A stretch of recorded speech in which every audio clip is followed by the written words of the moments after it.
We have two things we're demanding of the Department of Transport and the Minister. First and foremost is the removal of the chairman of the Transport Board within 72 hours. He's part and parcel of the problem. He's the mastermind behind this Floralia issue. That he gonna find it, that he carried in. He say to the one mouth. And he's not part and parcel of the problem, along with other members in the Department of Transport. An ultimatum issued by the Belize Bus Association this morning is the latest salvo in an ongoing dispute between stakeholders in the public transportation sector and the Department of Transport. The B.B.A's call for the removal of Byron Sanchez as chair of the Transport Board is one of several issues raised during a press conference earlier today. That forceful request has been met with cold water by the Minister of Transport. Well, they don't run the Transportation Department. I'm the minister responsible, and I have a team that works with me to man the Transportation Department.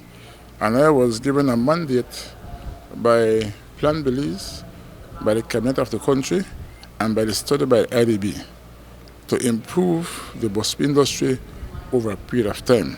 Enhancing the existing mass transit system requires a significant investment from bus operators, many of whom do not have the financial resources to upgrade their fleet.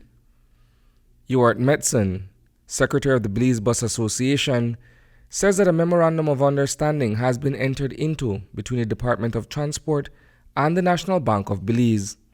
The lending institution, however, requires a seat on the Transport Board. What the bank wanted from the department was a seat on the Transport Board in order to protect the investment needed to give to operators and to protect that the bank will be able to get back its money. We are also demanding that the National Bank gets a seat on the Transport Board when this Transport Board is reformed.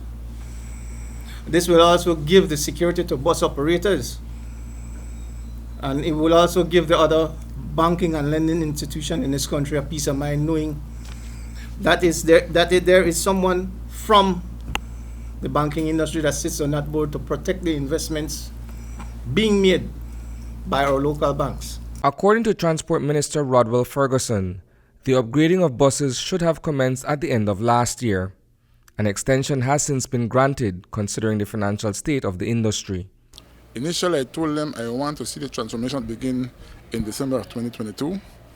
I'm very cognizant of the fact that they don't have the funds to go and do the investment.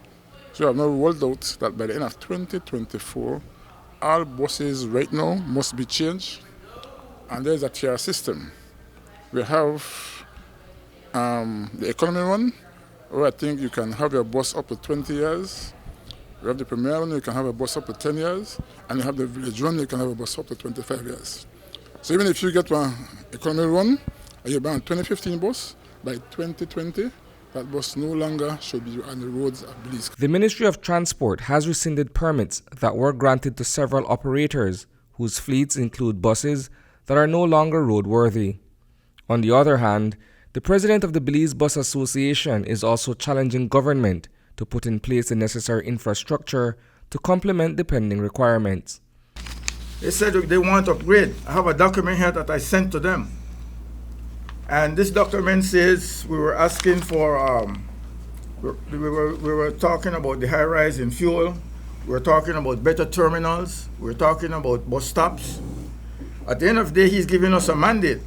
But as much as the people deserve a better service or newer buses, you must understand that you need to put the infrastructure in place. You cannot just be telling the operators and intimidating them. A lot of operators out there right now are afraid because nobody knows who's next. Operators' permits are being cut left, right, and center. As for the threat of industrial action, should the demands of the B.B.A. not be met, Minister Ferguson dares bus operators to proceed. They have now outright said that if they don't get what they want, including the removal of the transport chair within the 72-hour period, that you can expect some kind of action to take place. Well, tell them to proceed.